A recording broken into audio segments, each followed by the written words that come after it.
Hello বন্ধুরা, শান্তি kitchen থেকে জানাই সবাইকে অনেক অনেক শুভেচ্ছা। আশা করি সবাই ভালো আছেন, সুস্থ আছেন।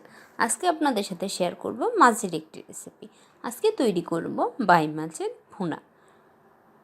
চলুন দেখে নেওয়া যাক কীভাবে তৈরি করলাম বাইম মাছের ভুনা। প্রথমে আমি মাছটা ভালো করে ধুয়ে একটা বাটিতে নিয়ে নিব। তারপর এক এক করে সব কিছু মিশিয়ে নিব। প্রথমে দিয়ে দিলাম হলুদের গুঁড়া, মরিচের গুঁড়া সামান্য পরিমাণে, আর সামান্য লবণ দিয়ে আমি মাছটা ভালোভাবে মাখিয়ে নিব। যারা নতুন রাঁধুনি আছেন তারা এই রেসিপিটা দেখে খুব সহজেই তৈরি করতে পারবেন। মাছটা আমি ভালোভাবে মাখিয়ে নিব, মাখিয়ে মাছটা আমি ভেজে নিব। মাছটা আমার মাখানো হয়ে গেছে। এখন আমি ফ্রাই প্যানে তেল দিয়ে দিব।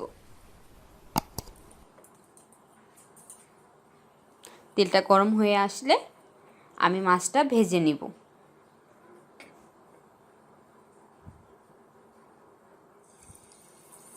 এখন আমি মাছটা এক করে দিয়ে দিব।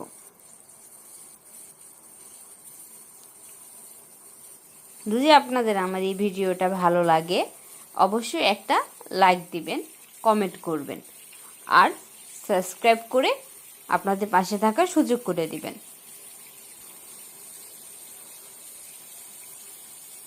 আবার মাছটা এক পিঠ ভাজা হয়ে গেলে এটা আমি উল্টে দিব। আবার মাছটা আমার এক পিঠ ভাজা হয়ে গেছে, এখন আমি মাছটা উল্টে দিব।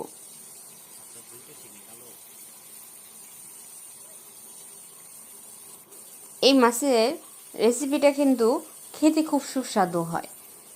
আপনারা বাসায় তৈরি করে দেখতে পারেন, আশা করি সবার খুব ভালো লাগবে।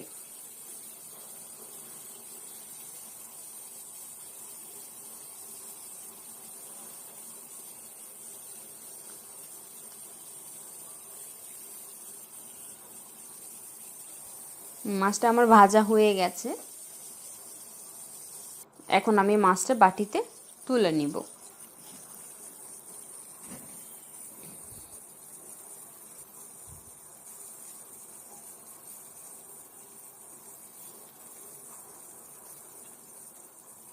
মাছটা ভাজা হয়ে গেলে তারপর এখানে আমি এক এক করে সব মশলা অ্যাড করব।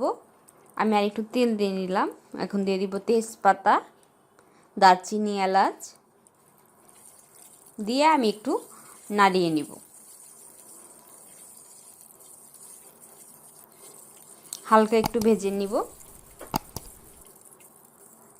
এখন এতে দিয়ে দিব গোটা রসুন। রসুনটা মাছ বুঝে পরিমাণ মতো দেওয়া যায়। যারা আরেকটু রসুন খেতে ভালোবাসেন তারা আরেকটু রসুন দিতে পারেন। রসুনটা আমি ভালোভাবে ভেজে নিব। তারপরে দিয়ে দিব এখানে পেঁয়াজ। রসুনের একটু কালারটা পরিবর্তন হওয়া পর্যন্ত দিয়ে দিলাম পেঁয়াজ। পেঁয়াজটা একটু বেশি ব্যবহার করলাম, 1 কাপের একটু বেশি দিয়ে আমি এটা ভালোভাবে ভেজে নিব। আর দিয়ে দিলাম কাঁচামরিচ দিয়ে আমি পেঁয়াজটা ভালোভাবে ভেজে নিব।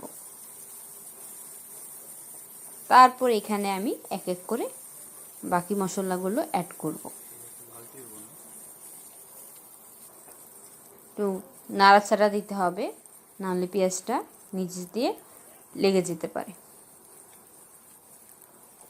পেঁয়াজটা ভাজা হয়ে গেছে।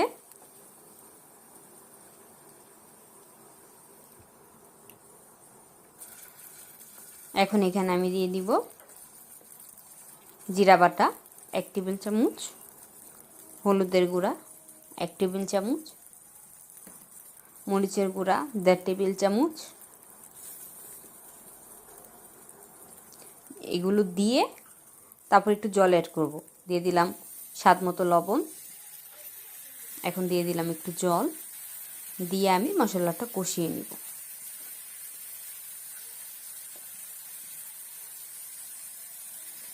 মশলাটা ভালোভাবে কষিয়ে নিলে রান্নাটা খুব সুস্বাদু হয়। আমি ভালোভাবে কষিয়ে নিব।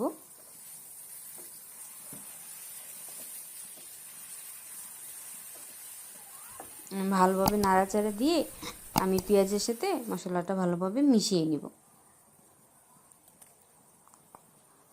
কষানো হয়ে গেছে, যে উপরে তেল বেশি উঠেছে। এখন আমি এতে দিয়ে দিব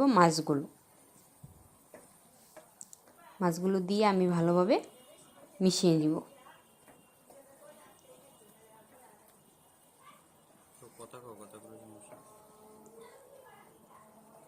মশলাটা কষানো হয়ে গেছে কিভাবে বুঝবো? উপরে তেলটা ভেসে আসলে বুঝবো মশলাটা কষানো হয়ে গেছে। এখন আমি মাছের সাথে মশলাটা ভালোভাবে মিশিয়ে নিলাম।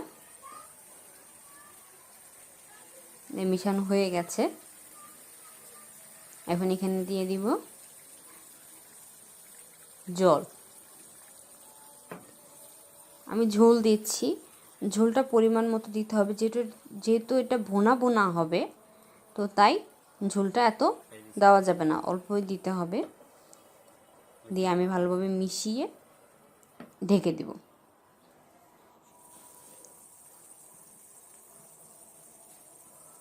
এই যে এখন সুন্দর ভোনা ভোনা হয়ে গেছে, উপরে তেলটাও বেশি উঠেছে।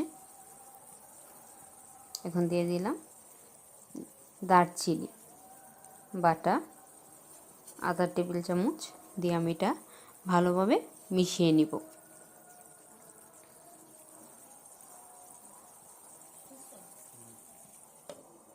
ব্যাস তৈরি হয়ে গেল আমার বাইম মাছের ভুনা। আমি আরেকটু ঢেকে দিলাম।